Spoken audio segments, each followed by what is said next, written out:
Subscribe to Feminism in India for your dose of intersectional feminist content and make sure to hit the bell icon to get all the latest updates. Did you know that there was a time when women in India were forbidden from practicing law?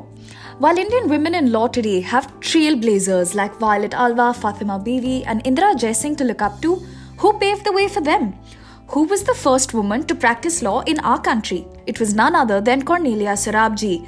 Let's take a closer look at how a woman living in colonial India went ahead and became the first woman lawyer in India and in England. Cornelia Sorabji was born on 15th November 1866 in Devlavi in Maharashtra's Nasik district to Sorabji Karseji and Francina Ford, both of whom played a key role in the life that Cornelia would go on to lead. It was Francina Ford's work as a social worker who not only helped establish various schools in Pune, but also helped local women with property rights and inheritance that was an inspiration to young Cornelia's career aspirations.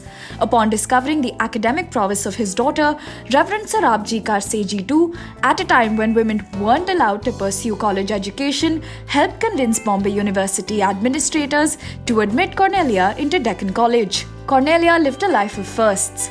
Once admitted into Deccan, she topped the presidency in her final degree examination, which would have meant receiving a fully sponsored college education in Britain. But by virtue of being a woman, Cornelia was denied the opportunity.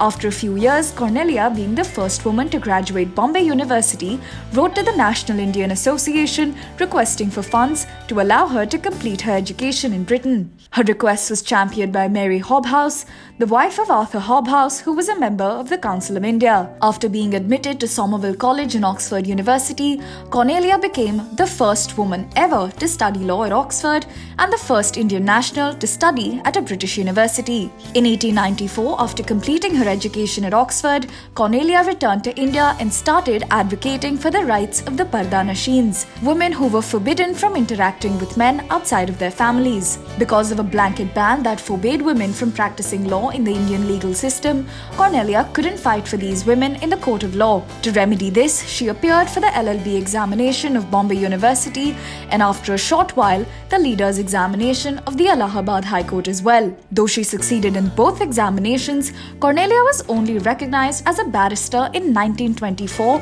when the law forbidding women from pursuing a legal profession was dissolved. Cornelia eventually won the Parda Nasheens the right to train as nurses. In 1904, she was appointed as lady assistant to the Court of Wards in Bengal. By 1907, she was working in the provinces of Bengal, Bihar, Orissa and Assam to represent women and minorities in provincial courts.